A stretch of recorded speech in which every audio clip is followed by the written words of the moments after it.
Hello, welcome back to the Villa View, proudly backed by the One Football app. I'm here for the Aston Villa versus Fulham preview for the game on Saturday afternoon, and we'll also be hearing from Matt for his view on the opposition, Fulham Football Club. So we're going to dive into the One Football app, click onto Fulham, and they're currently sitting in 9th position with 18 points. Villa with only one more point than them, sitting in 7th position, they're in 9th. Mixed bag really, scored 16 goals, conceding 12, very similar to Villa in that sense. They've had a mixed bag of results, so they've touched on losing to Burton Albion, the side that obviously Villa tore apart away from home a few weeks ago now.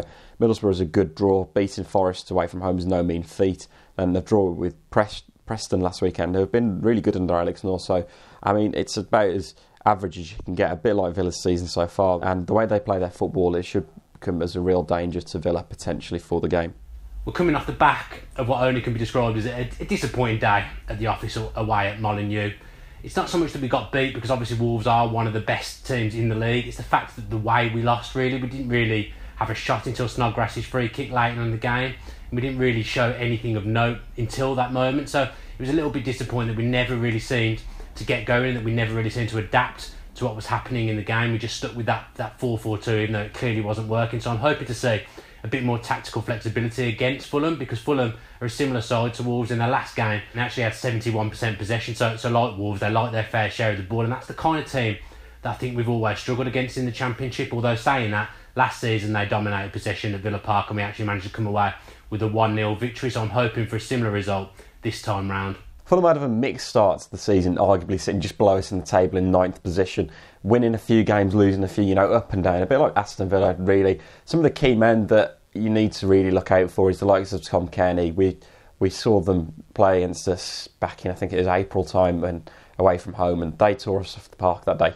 They were a lot better than us, a lot more physical than us, but in generally in the terms of their football they play, it's one of the best brands of football in the league by Jokanovic, and he's got that reputation for it now, and they need to really kick on like Villa in the position they're in, that they should really be pushing further forwards. Really tough game for us. They're going to play some expansive game of football. I know we did nullify them though at Villa Park last time we played them, winning 1-0. It was a boring game, but to be honest I'll take that tomorrow. I think that it's what we need to do. We just need to nullify the threats they've got, the likes of Tom Kearney. If we can keep hold of him in midfield, and Floyd Aite, Stephanie Hansen, these guys, stop them from playing their brand of football, and we should hopefully get a decent result out of the game. Still having Neil Taylor out is an absolute massive blow for us, although I thought Alan Hutton deputised very well at left back, arguably our best performer in the Wolves game, but it was worrying how many times he had to be the last man, the one to dig us out that hole, because I didn't think we were great defensively and we did look vulnerable on the break. So I expect Hutton to continue at left back, but it is worrying that we don't have a like-for-like replacement for Neil Taylor, because as well as Alan Hutton did defensively, he's not comfortable at left back going forward, so I think that harms us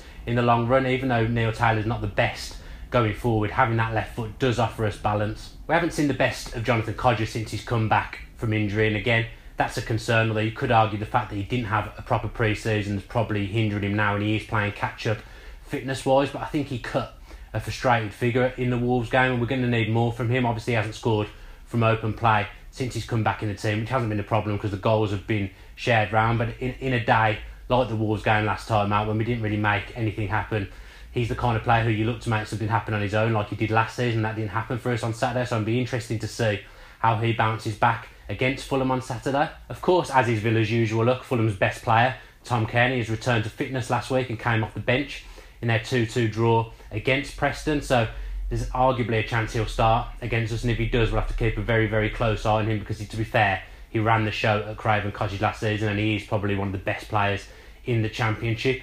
The two-man midfield would worry me again against Fulham. They play a 4-3-3. I'd worry, like the Wolves game, that we'd get outnumbered and outran in midfield, especially when you consider Whelan hasn't really got the legs. I think a 3 in midfield is more suited to his game. Saying that, I do think we're going to stick with a 4-4-2 just because it has worked more times than not, but if we do, as I say, I'll be very worried. I think he'll go with that standard team, Steve Bruce, this weekend. I think it'll be Sam Johnston in goal. I think you'll see Al Mohammadi at right back, and as I've mentioned, Alan Hutton at left back. James Chester, who hasn't missed a minute of football yet since he's joined Aston Villa in the league, so that's an unbelievable achievement, and we're very, very lucky to have James Chester, because in my eyes he's a Premier League player. He'll be joined by captain John Terry at centre back. You'll have Snodgrass on the right, Whelan, Horahan and Albert Adoma on the left. Then Codger playing slightly off Keenan Davis up front. As I say, this is what I think Steve Bruce would do. It probably wouldn't be what I'd do. I think I'd probably take Keenan Davis out. No, would I take Keenan Davis out? I think I'd probably take a Doma out for the game and go 4-3-3 and have Codger on the left wing with Keenan Davis leading the line up front on his own, but with Snodgrass and Codger looking to get very, very close to him. I'd have Josh Onuma in the side. I think he gives you the legs that perhaps the other midfielders don't have at the moment, and then that also enables Whelan to play in his proper position at the base of a midfield three. With Hourihane on the left as well, then that then offers you terrific balance, and him and Onuma can alternate when they come forward. As I say, that's what I do, but I don't think that will be what Steve Bruce will do. I think he will go with the 4-4-2 again. I think because that team's won that team, obviously Neil Taylor's missing now, because the bulk of that team have won the 4 games in a row before the Wolves game, I think he'll give them another chance to put in a better performance, which you could argue is good management in some ways, because the players did go on a fantastic run before that Wolves defeat, but it's again that flexibility slightly that worries me a little bit. I do think different formations are needed for different games. I think Fulham, as Wolves is one of those games. If you haven't already joined our Fan Score League, then I presume the details will be on the screen now, but do join us. It's a good laugh, adds a different flavour to the games if you're making predictions and going up against your fellow Villa fans. I'm going to go for a 2-1 to Villa this time out. I'm not sure what I'm basing that on, because I do think Fulham are the kind of team that will cause us problems, but I think generally we are very good at home. Even in the games where we don't play particularly well, we seem to come away with at least a draw. But obviously we beat Fulham last season 1-0 at Villa Park. I think we can go for a 2-1 to Villa victory. I think they'll be fired up this time out. I think they'll want to put right what happened last weekend and prove that we can go on one of those big runs like we did before again.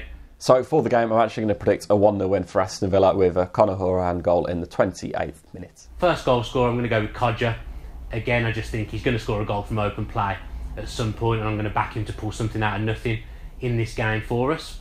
If you haven't checked out the Villa View podcast yet, then make sure you do that. Tom Julian and I were in our usual booth on Tuesday, so we ran through an overview of what happened in the Wolves game, a brief look at the Fulham game, amongst other hot Villa topics, as well as the subscriber questions, as we always do. Also, it's worth mentioning that FanCam's alumni Adam Wright has done a documentary with our cameraman and editor Daniel Rolinson on living with a stammer. You may have seen Adam on FanCams a couple of times. He's a really, really nice guy, and it's really important, this documentary. It really raises awareness about the issue of stammering, and it shows the hurdles that Adam's had to go through in his life, and quite frankly the fact that he comes on and does fan cams is an absolute testament to him and how far he's come. I'm really, really proud of him, and proud of Dan Rolinson as well for producing such a superb documentary. I presume that'll also be up on your screen now and in the links in the description. Matt Lynch is at this game, so he'll be doing the fan cam, so make sure you go and see him outside the Holte End after the game, and hopefully we can all be discussing an Aston Villa victory. In fairness, usually when Matt does fan cams, we do seem to win, so I do think that's a good omen. Another reason I've gone for a Villa victory in my pre-match prediction. As ever, thanks to OneFootball for their backing of our match previews. It's really, really appreciated, and it is actually a really, really good and handy app as well. Stick with the channel, stick with the Villa of the Villa. If you enjoyed that video, why not watch another one? Click the video choices on screen now to go and watch them in full. And don't forget to subscribe. Click on our logo there on the left and press subscribe. Easy.